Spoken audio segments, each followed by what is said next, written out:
All right, guys, so where do we start?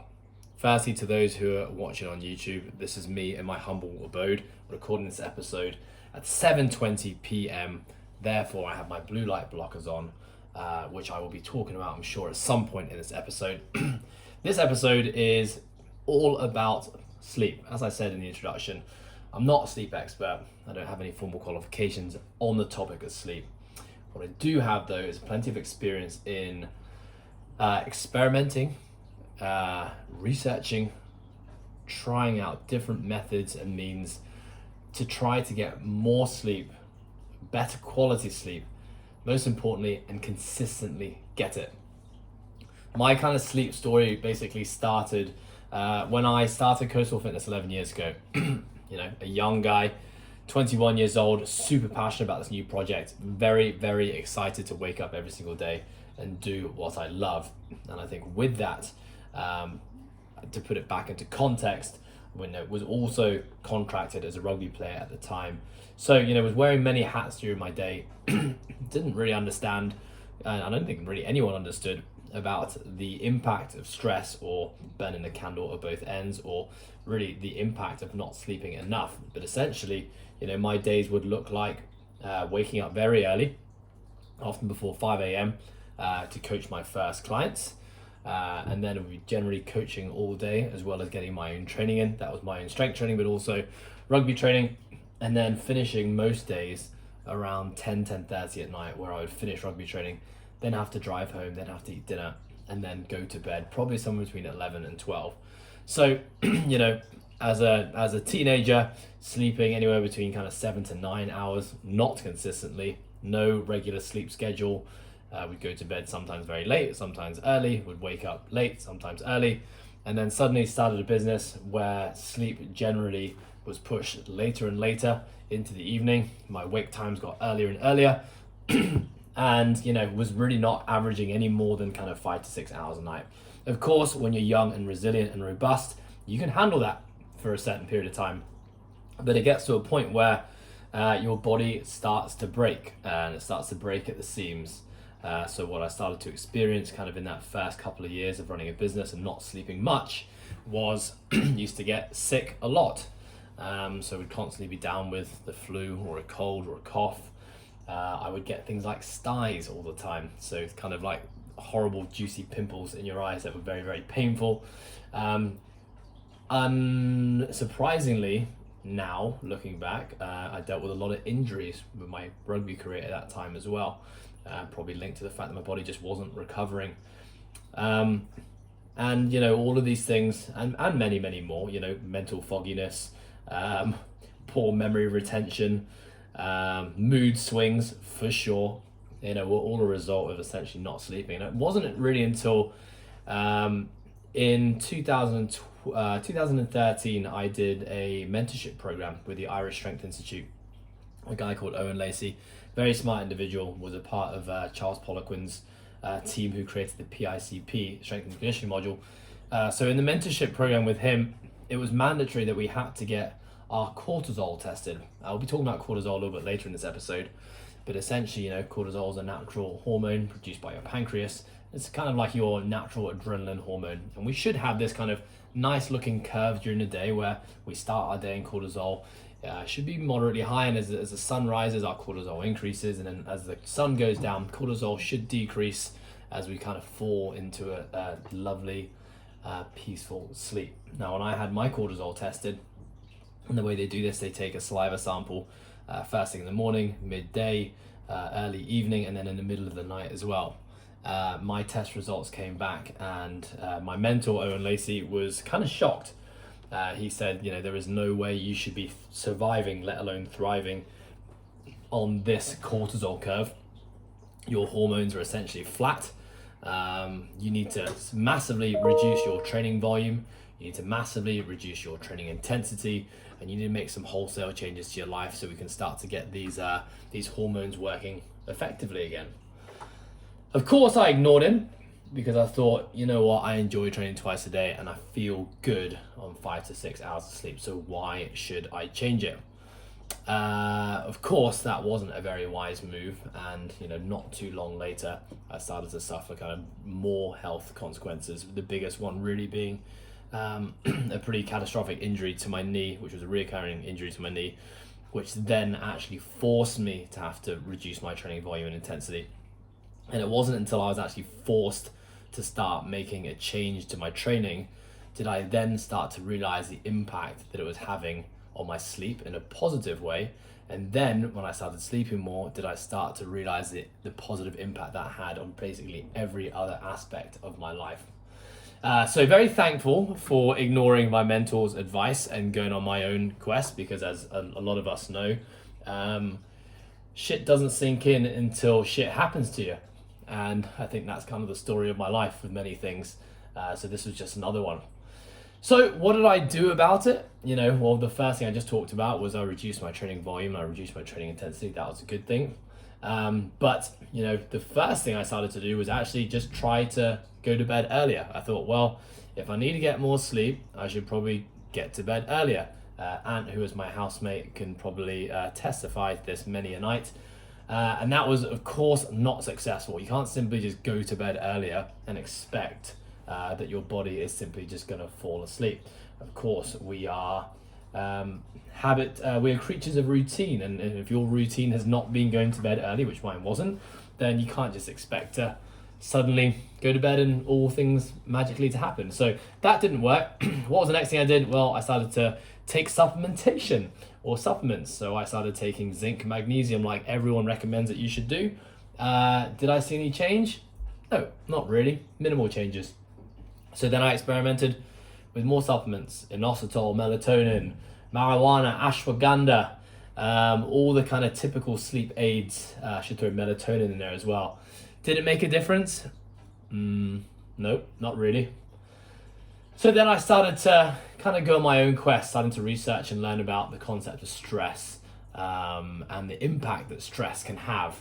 Obviously, this is around the same time that I just realized that, this is weird. When I actually reduce my training volume intensity, my body feels better and I sleep more. And when I sleep more, everything feels better. There's got to be something to that. But obviously that was just talking about the physical stress side of things. So then I started to investigate in kind of the cognitive stress, which is basically the stress of the brain. Then I started to investigate the impact of physical stress, like Hong Kong, for example, where we live, fairly polluted environment, and what the impacts of that and what that can do to you. Did that help? Yeah, that 100% started to make a big difference on my sleep. Next thing I started to play around was to try and improve my sleep environment. So I invested in some blackout curtains. I invested in a new mattress. I experimented with every single pillow on the planet. And I made sure my aircon was extremely cold. Did that make a difference? It 100% did. The next thing I started doing, about 2015 now, is I stumbled across meditation. My first experience with meditation was via the Headspace app, like I think many of us started. And I started to incorporate that. I started daily, and then I was kind of inconsistent with it. But did that make a difference? Putting a specific amount of time, and this was predominantly before bedtime, into guided meditation. Did it make a difference? 100%. Yes, it did. Throughout this time, and to more recently, anyone who follows me on Instagram will know that I talked about this recently, is I've also been a meticulous tracker of my sleep. I would say that I've tracked my sleep patterns, REM, deep, light sleep, for probably about a total of 4 years. A big part of that was recently using a Whoop band. I've also used the iPhone sleep app when it first came out, where you put your iPhone underneath your pillow. And I wore the Jawbone wristband for about 2.5 years. All kind of doing the same thing, but essentially kind of keeping a journal and trying to understand why sometimes I would get good sleep, why sometimes I would get bad sleep.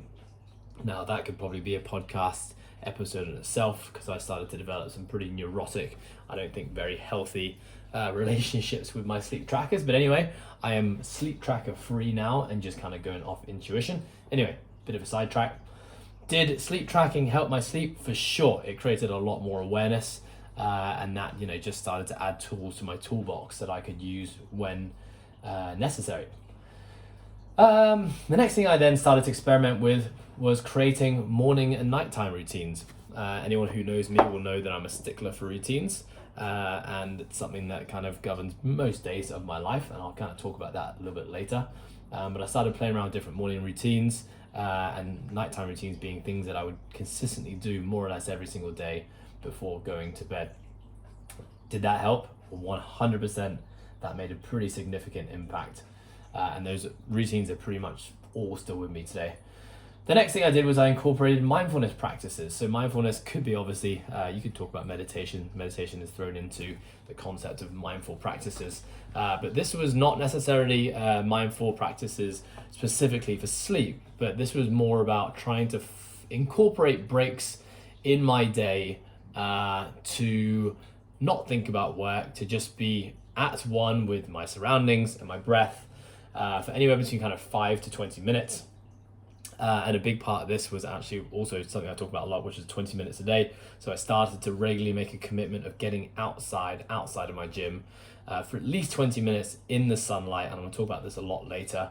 And in that period of time to try switch off from social media as much as possible, anything work related, even sometimes conversation. Sometimes I just tell my colleagues and my friends, guys, don't speak to me for the next 20 minutes. Thank you very much. Did that help? 100% made a big difference. Most recently, the last thing I've kind of been experimenting with is nasal breathing. And I've talked about nasal breathing at length on the podcast. I've done a couple of great episodes with my coach, Carl Ruth, as well as Brian Lai. And I know I'll be doing some more in the future. But specifically, most recently experimented with taping my mouth at nighttime. And that is something I'm still doing now pretty much every single night. And that has had also a significant impact on my sleep quality. I definitely don't wake up as much in the night, don't have those toilet breaks like I normally do, and I don't wake up in the morning anywhere near as thirsty. I just generally feel more energized throughout my day. So there it is, a quick 101 on some of the things that I've done in the past with regards to experimenting with sleep. Some of these things have stuck around, some of them haven't, but I would say each and every one of those experiments plays a small part in my daily practices which contribute to me trying to get more sleep. Now, before we kind of go into the science of sleep and kind of my experimentations, I'd like to say that I'm not a perfect sleeper now, that's for sure. I definitely still regularly have in the week nights where I feel like I have very broken sleep, where I feel like I'm tossing and turning almost kind of every single hour. I have nights where I wake up still feeling pretty tired and exhausted and not feeling like I'm at all recovered. I have nights sometimes where I go to bed at a certain time and I'm still up for 1, 2, sometimes 3 hours not being able to go to sleep. But on the whole, it's massively improved. For me, I'm trying to be in bed for 9 hours every single night. Now I would say of 7 days a week, I probably hit that 5 to 6 days a week. Now, it doesn't mean I'm sleeping necessarily all the 9 hours. I'd probably say on average I sleep between 8 to 8.5 hours. Now, I am quite a light sleeper. I kind of always have been ever since I can remember. So light sleepers, typically, like, I can't tell you that I've ever had a night where I've closed my eyes, woken up in the morning and not remembered waking up. When people tell me that they go to bed and they wake up in exactly the same position, that just baffles my mind, and I don't think that's ever really happened to me in my adult life. So I'm not one of those. But what I do know, to put this all into context, is that I choose to be busy in my day. Maybe busy is the wrong word. I think people have a negative connotation with the word busy, but I choose to occupy my time pretty much from the moment I wake up to the moment I go to bed. And some of those things are related to my health, like training. A lot of those things are related to my career with Cortisol Fitness and athletic. Some of those commitments, not that many, I'll be honest, towards social commitments like my friends and my family. But that's my choice. I like to get things done, and I like to always feel like I'm moving the needle towards some goal. And sometimes that is to my detriment and to my downfall. But I think really what I'm trying to say here is that I choose to do those things, and therefore, because I choose to be so occupied in my day, it means that sleep is a little bit harder for me, because typically my mind is kind of just racing all day. And it's always thinking about things, and when I'm going to bed, I'm already kind of reflecting on the day and thinking about the next day. And so why sleep routines and all the sleep research has become so important to me is because I want to still be busy in the day, but I also recognize the importance of sleep. And I now know the impact of when I don't sleep well or I don't sleep enough, not just once, but consecutively, the impact that that actually has on my day. And if I'm saying that the things that are important to me in life are the things I do in my day, well then really everything should be about optimizing my day so I can do those things as well as possible. That's kind of my thought process behind this. So, I wish I could just not have to do anything, do whatever I want all day, and then, lie down in bed and close my eyes and I can drift off into a quiet, peaceful sleep. Some people, my brother Ant, for example, is one of these very lucky people. Nothing really seems to faze him, and he can kind of sleep anywhere at any time. And that's awesome. Ant, you keep that up, buddy. But that is not me. So let's get into it. I'm going to try and go a little bit lighter on the science side of things. If you are interested in the science side of things, you can always reach out to me personally and ask me more questions, and I will try my best to answer them, or I'll point in the right direction of some people who are much more intelligent than me on the topic of sleep, and people who I've learned from over the years. But I think the first thing we should talk about is this concept of rhythm. The main rhythm that we typically talk about is circadian rhythm. Circadian rhythm is basically the concept that our body is working on an internal clock all the time, and the circadian rhythm is based around a 24-hour clock. So it's basically, waking time, whatever you're doing in the daytime, and then sleep time, and then sleep. And that's essentially our clock that repeats over and over and over again. There's another thing called ultradian rhythms. Now, ultradian rhythms are within your circadian rhythm. You have these multiple kind of small rhythms that happen every kind of couple of hours or every few hours, where we're going through cycles of like high alertness, moderate alertness, and low alertness. But that's not going to be really the topic of today. We're really going to talk about circadian rhythms. And so circadian rhythms is very much linked to light. It's linked to other things like training, like nutrition, like stress and work, and lots of different things, which we will touch on for sure. But the big thing I want to talk about is the concept of light. And the reason light is probably the first place we should start with here is that the way that we're basically wired as human beings is that when we sleep, generally speaking, the sun is down, it's nighttime. And that's when we kind of go through our sleep cycle. Now, when we wake up in the morning, what's typically happening is the sun is now rising. And as the sun rises, it gets higher in the sky, it gets hotter in the sky. Then at some point after midday, the sun starts to kind of trickle down. We see a sunset, and then the sun disappears and nighttime begins again. Now, what we have that's always happening inside our body is we have, as we talked about, this rhythm, this circadian rhythm that's happening. Now, before technology, before anything else, as hunter-gatherers, when all we had was the earth beneath our feet and the sky above us, is that we had to have something to help govern or help tell us what time of day it was. And obviously that one thing really being the sun and the moon. And so the way that and there's a lot of research to support this as well, is that our bodies are very in tune to what the sun's doing. So let's quickly talk about cortisol, and I'll link this all in. Cortisol is a hormone secreted by the pancreas, which is basically like our natural adrenaline. That's basically giving us energy throughout the day. You guys, I'm sure, will have heard about fight or flight, or rest and digest. Typically, if a bear was to run into my living room right now, I'm going to have this big secretion of cortisol as I suddenly jump up and decide whether I'm going to attack this bear or I'm going to jump out the window and kill myself. That was a bit morbid and dark, sorry, but that was just the first example to pop into my head. So cortisol is this natural adrenaline, and it obviously shouldn't be extremely pumping. It shouldn't be pumping as hard as it should be as if a bear was running my room all day. But what we should see is that as we wake up in the morning, cortisol should then start to rise and increase as we go through our mid-morning. And that's really kind of linked to the sun. As the sun's rising in the sky, our cortisol is also increasing. So energy is kind of increasing through that mid-morning. And energy is typically going to peak when the sun is at its highest. Now, as the sun starts to go down in the day, our cortisol should then start to tail off and decrease. And then it gets to a point where cortisol has now decreased almost all the way down, and what starts to happen is melatonin increases. So melatonin is basically like our sleep hormone, and when melatonin increases, that's what we need in order to drift off into a quiet sleep. So you basically got two things here. We've got something called a cortisol pulse, and we've got a melatonin pulse. So the cortisol pulse is when the body starts to excrete cortisol, which we know is kind of in the morning and mid-morning. And then we've got that melatonin pulse, which is basically when the sun is down and our body starts to secrete melatonin to help us sleep at night. Now, generally speaking, we want our cortisol pulse to be as far away from our melatonin pulse as possible. How do we do that? Well, we're about to talk about that, and I'm about to kind of share with you some of my routines and why I've kind of created these routines. I think a question that people often ask, and this is the first thing that kind of pops into my head, is like, well, what if I live in a country where there is no light?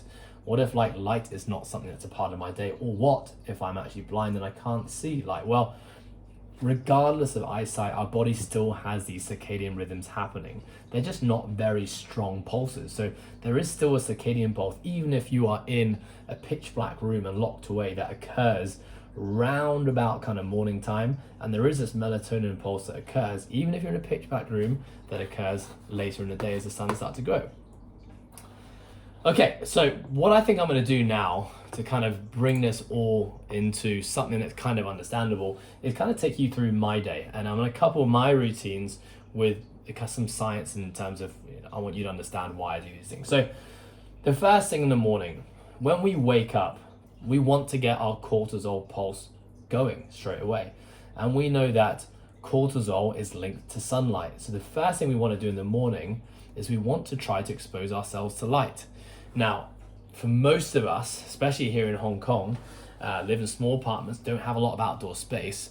Getting outdoors isn't actually that feasible first thing in the morning. So what do most of us do? We flick on the lights in our house and we start to expose ourselves to lights in our living room or in our kitchen or our bedroom. Now, it's good, but it's not the same as sunlight. It's really important to understand the difference in those lights. Our body is 100% wired to natural sunlight. And so there's actually science to show that our eyes can actually recognize the height of the sun and where it is in the sky. So first thing in the morning when the sun is rising, there is a low sun angle. And our body can actually detect that slightly different blue light in the sky.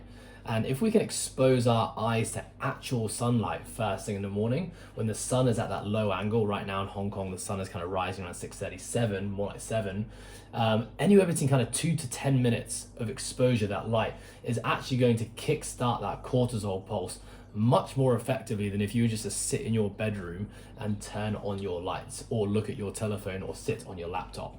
I will say that looking at the natural sunlight through a window is proven to be about 50% less effective than if you were to stay out in the actual sunlight, and artificial light is even less effective than looking at light through the window. So that's really important to understand. Now, thinking about myself here is, I typically have about an hour where I spend at home before I actually leave my house. So that's typically my morning routine. That's breakfast, showering, stretching, getting ready for my day before I set foot outside. Now, if I could have it in my ideal world, I would start my day, and as soon as I woke up, I would try get onto a balcony, into my back garden, or go for a walk straight away and try to get some of that natural sunlight through my eyes. Now, it's really important to also understand that sunglasses do actually block a lot of those natural rays. So, if you have the option and if you can tolerate not staring at the sun, but being in the outdoors when the sun is up without sunglasses, that's going to be a lot more beneficial than actually whacking a pair of sunglasses on your eyes. So if I could have it in the most ideal way, I would wake up and expose my eyes to the outdoors. Now, don't really have that. I don't have a balcony. My window looks out into another building and I just don't have natural sunlight coming out. There is a kind of like cool little trick here, or something if you're really interested in this. There are a ton of different apps on there on your iPhones, or whatever device you use for your telephone, which basically measure lux, and lux is basically the light reading. And you can actually kind of download these apps. I have one as well, and you can just kind of turn it on when you're outdoors and it will tell you the frequency or the number of lux present at that one time. So the next question is, well, what if I live in a place where the sun isn't really shining? Or what if the weather is just not good and the sun isn't out and it's cloudy or it's raining? Well, there is still lux. There is still that low angle sunlight you just need to stay out there for longer. So, on a nice, bright, shiny day, sometimes, I said two to 10 minutes is adequate. I would even say 2 to 5 minutes is adequate. On a day where the sun isn't beaming, that may have to be anywhere between 10 to 20 or 10 to 30 minutes. Again, I'm talking ideals here, guys. You can make that decision as to whether or not any of these things are realistic for you to kind of implement into your schedule. I'm just exposing you to the concepts. So remember, this is all about getting that cortisol pulse going first thing in the morning. What else with regards to the mornings? Exposure to light early in the morning, especially like exercises as well, can also help. I don't actually want to go down the route of exercise, so let's kind of leave that for another discussion. So, okay, going back to me now, so I've recognized now that if I had the ideal world, I would just get outside and I would just start exposing myself to light. But what I do is when I walk to work every single morning. And when I do walk to work, a lot of my walk is kind of surrounded by buildings either side of me. I do actually try to look up in the sky as much as possible. Still minding where I'm going, of course, but I do try to look in the sky and try to expose my eyes to that natural light. Now, I try to also walk as slow as possible, so I give myself a bit of a buffer. It's about a 5-minute walk from my home to my gym, but I try to extend that in the mornings to kind of like a 7 or 8 minute walk, just so I'm getting a little bit more light exposure. Really important for me, especially given that Coastal Fitness, where I spend pretty much all day, doesn't have any windows.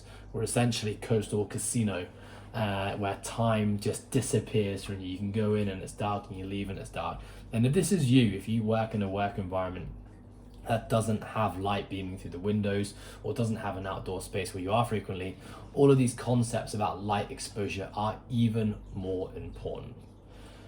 Okay, so what happens next? Well, kind of getting to mid-morning, and now you understand the concept of cortisol. Mid-morning cortisol it should naturally rise as the sun is rising. Now, for me, mid-morning is generally when I feel best. Anywhere between kind of 10 to 2 p.m., to be honest, is when my body feels best.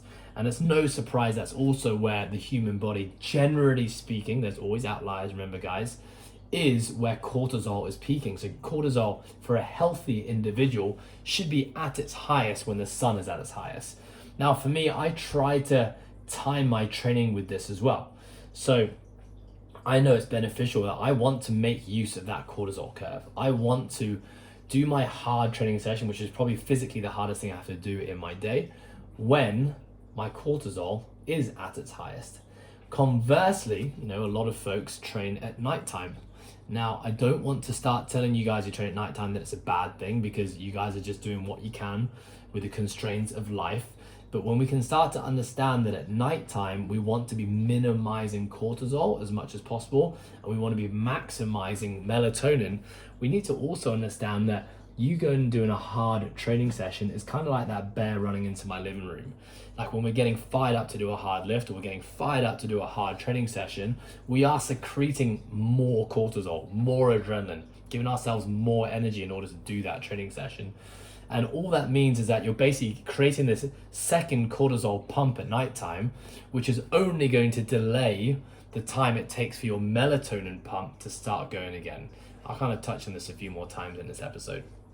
So for me, I want to try and control that, and I'm lucky that I have a job that allows me to, work around my own schedule, and I've got a team as well who also recognize that they want to train at that time. So, as a gym, we actually close from 10:15 through till 12, where the whole team trains.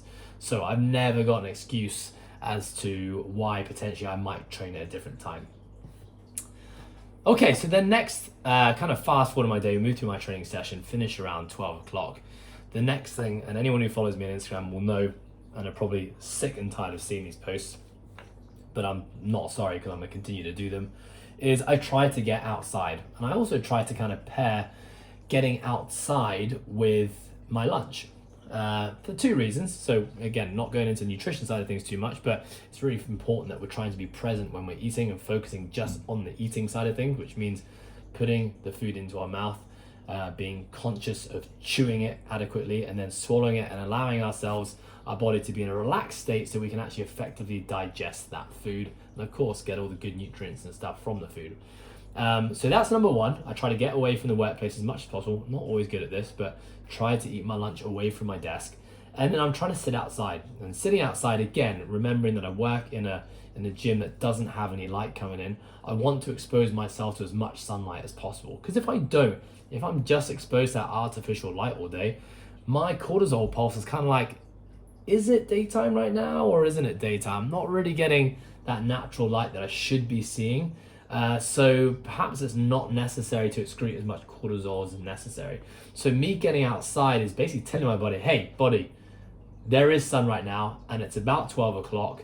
So you make sure that cortisol is pumping, buddy. And that's just gonna help ensure that my circadian rhythm is just staying on top of things. You know, if I was to stay inside in the dark room all day, as I said, our body still does have that clock, but it's just gonna be a weaker signal, which means that my body has a higher chance of losing that rhythm and losing that cycle. So that's why, folks, 20 minutes a day is such an important part of my day. It's not just about getting a suntan, although that is, of course, a bonus. But it's really just about, you know, ensuring I'm doing everything to ensure my circadian clocks are working as they should be. As the day goes by now, early evening, so kind of getting to around kind of 5, 6, 7 o'clock, wherever you live around the world, typically that's when the sun starts to set. Now, just like we talked about at the start of the day, the importance of exposing yourself to low angle sunlight, where our body has that ability to recognize the blue light that it's morning time. Similarly, our body could also recognize when the sun is setting. So it's obviously a different type of light, and we all know that the light is different at nighttime from the morning time. But exposure to that kind of sun setting sky is actually going to help the onset of that melatonin pulse. Remember, at nighttime, we want to start to bring cortisol down as much as possible. So we want to stop doing stressful tasks. We want to stop exposing ourselves to bright lights. We want to start to expose ourselves to more relaxing activities and definitely duller lights. That's going to help that melatonin pulse going.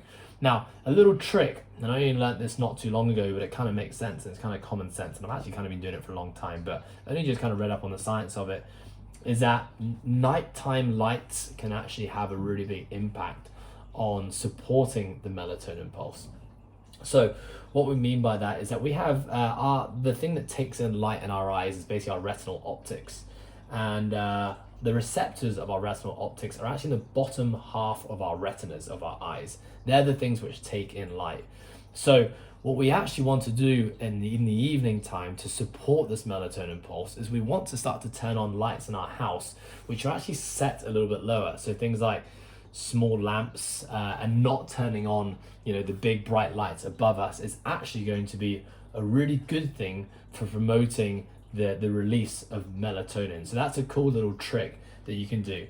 And it's why I'm about to talk about my kind of nighttime routines. It's why I basically try to shut lights off altogether. I will say kind of like evening time, this is 100% a no-go, folks. No exposure to light between 11 p.m. and 4 a.m. That is when we're most sensitive to light.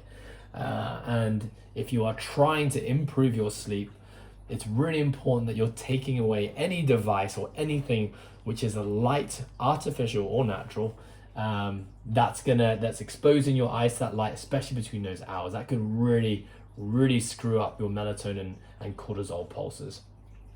So for me, I'll talk about my nighttime routine real quick. And I've talked and posted about this in the past. But essentially for me, I try as much as I can to not do too much work when I get home. I typically get home around about 6 p.m., sometimes 7 p.m. But most nights between 6 and 7.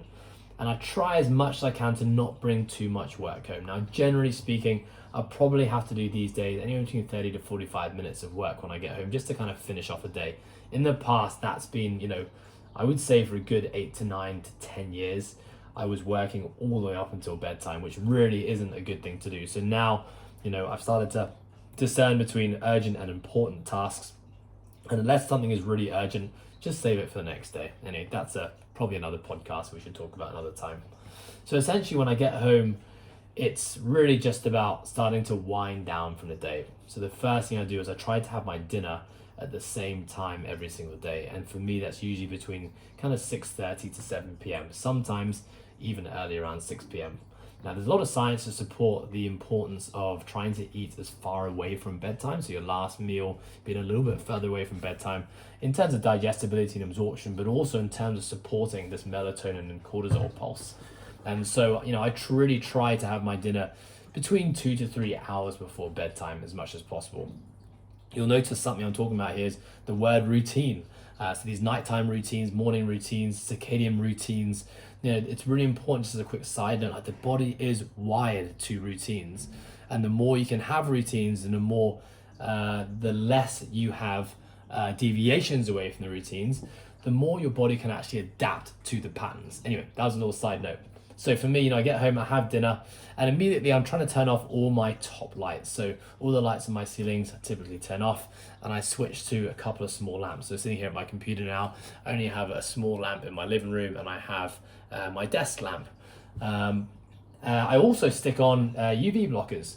Not UV blockers, sorry, blue blockers. So blue light blockers are essentially kind of filtering out the white light or the brighter lights, which typically excrete cortisol.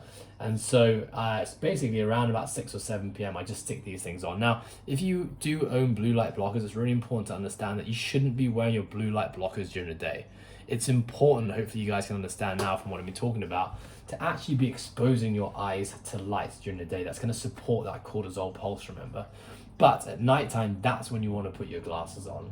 Start to block out some of that blue light that's going to prevent that melatonin pulse starting. Once I've had dinner, it's really then about winding down. So I'm trying not to think about work. I'm trying not to expose myself to work. If anything, the only stimulating thing I'm probably going to do is going to be, playing my guitar and just, doing some easy practice. I try not to do any kind of like hard practices, like I'm trying not to learn like a really challenging new song, because that's just going to excrete more cortisol and therefore make it harder for me to sleep. So just generally speaking, just kind of like some easy strumming, something to just, sing along to and have a good time. And then basically, if I kind of work backwards from bedtime now, I'm always trying to get into bed by about 8 o'clock. So about 30 minutes before bedtime is when all my lights go out. So I've had my shower ready, and I'm also going to say when I am having my shower, I'm switching off the bright lights on the roof, and I kind of have this sexy mood lighting in my bathroom, which is kind of like low, goes around the flooring, and I turn those on, and basically I have no bright lights, just a couple of really small dim lights. I have a salt lamp which stays on, which I was, side note, told it was really good for air purification and allergies, and science has proven it does none of those two things, but anyway, it's a cool light and I like it. So it's just my salt lamp that basically stays on. Once I've had my shower, I then basically start my bedtime routine, and so this happens generally speaking about 7:45 to 8 p.m. pretty much every single night, and for me that's just sitting in a dark room and going through some really gentle stretches. Now for me, it's not so much about stretching to try to improve my mobility. That is not the intention. It's stretching to ensure I don't do anything else. Number one, I'm kind of just slowing down my breathing, and I start to move all my breathing now at nighttime to nasal breathing. And if you don't know why that is, definitely go back, listen to episode 49 with Carl Ruth, where we talk about nasal breathing in detail. But essentially, in a nutshell, nasal breathing is going to promote more of a parasympathetic response, which is that kind of rest and digest response. And that's what we want at nighttime. So I stop breathing through my mouth and I start breathing through my nose. Start to slow down my breath deliberately. Anywhere between 4 to 5 seconds on my inhales, 4 to 5 seconds on my exhales. And I'm doing this, remember, 30 to 45 minutes before bedtime every single night. Going through this really gentle stretching routine, and then I usually finish that stretching routine by lying on my Shakti mat, which I also post about sometimes. A Shakti mat is essentially a piece of foam that has, if anyone's ever played golf who's listening here, the bottom of a golf shoe, loads of those little spikes sticking up on this mat. Pretty painful when you first lie in it, but essentially the concept is that it's supposed to promote blood flow, which it most definitely does. And it's supposed to help you relax. I use it because when I lie in that thing, I actually cannot move, which means that it stops me getting distracted by doing other shit, like looking at my phone, or I don't know what else I would do in my house at night. I'm sure you have ideas jumping into your head. Anyway, stops me doing all that stuff, and I just lie in that for 5 to 10 minutes. A really good chance for me just to focus on some breathing drills, to really try and get my body into that relaxed state as much as possible to switch off from the day. And when I feel like the time is ready, sometimes that routine just lasts 10 minutes and I'm ready to rock and roll and go to bed. Sometimes I have to push it on to be 45 minutes, an hour. The key for me here is that I'm not forcing myself to go to bed if I'm not tired. Generally speaking, I've had a busier day, a more stressful day. I'm going to need to spend a little bit longer in that nighttime routine to really break myself away from the day. Honestly, given the fact that it's now almost 8 o'clock at night and I'm still recording a podcast, means that I'm probably going to be lying on that Shakti mat for at least a good 30 to 45 minutes tonight before I'm going to bed. And then, then I move into my bedroom. I slap a bit of tape on my mouth because I'm experimenting with mouth taping, and I'm seeing a lot of good benefits. And then I go to bed, and that's it. There is no telephone that comes into my room. That stays 100% out of the bedroom. Generally speaking, remember, there's no lights anywhere between 30 to 45 minutes for bedtime. And then fingers crossed, I have a good night's sleep. And then, the day starts again. And I start my morning routines. I have my hour in my house, try to get outside, and then, copy and paste. So I think, can I just kind of in conclusion here, on the concept of sleep, I think firstly it's really important to understand that, like everything else, like nutrition, like fitness, like training, sleep is highly individualized. There are always going to be anomalies to the rules. There are some people who can thrive on 4 to 5 hours of sleep. We have night owls, people who in their DNA are predisposed to be people who stay up later at night and wake up later, and those are the most creative hours. Their cortisol pulse is just a little bit different. I think I really want to talk about and re-emphasize the importance of understanding this concept of circadian rhythms and cortisol pulses and melatonin pulses, because this idea where cortisol excretes in the morning, it peaks at midday, and then it comes down and melatonin releases, that is the ideal. That is what we're looking for in a healthy individual. Now, if you were to take 9 out of 10 people off the street, you probably would not see a healthy curve. What you'll probably see from most people is that they're flatlined with energy in the morning, so their cortisol is not rising as it goes throughout the day. And as they start to expose themselves to stressful tasks, and they down coffee, and they deal with shit at work, and they do high intensity training, they get to the end of the day and actually cortisol is at its highest at the end of the day. And they try to get to bed and they can't get to bed. Or they do get to bed, but they're waking up constantly. They're waking up for a piss at 2, 3, 4 o'clock in the morning every single night. And those are all just telltale signs that the mind and body is not in a state for restfulness. In which case, hopefully something in this episode where you can start implementing into your day to start making a difference there. The concept of morning and night rituals, it's all about creating anchors. Now, for me, I love having a morning and nighttime ritual, but it's not something I stick to 100% of the time. But I do know that if shit starts to hit the fan, or I start to get sloppy with those rituals, or stress is a little bit higher, I know I have those anchors to fall back on and use, and I know 9 times out of 10 it's going to help me and it's going to work. But like everything, like I've talked about at the start of this episode with supplementation, the most important thing with all of this, guys, is consistency. It's called a rhythm, it's called a routine for a reason. And it's because our body responds best to it. If you're someone who's deviating every Saturday and Sunday, having later nights, later wake up times, and you're already someone who's struggling with sleep, just understand that you're only making the problems worse. If you're someone who is naturally gifted, or doesn't have a problem going to sleep or being consistent with their sleep, then perhaps a lot of these things don't apply to you. You don't need to worry about it. Just keep on doing what you're doing. If you're getting enough sleep and you're feeling good, then if it ain't broke, don't try to fix it.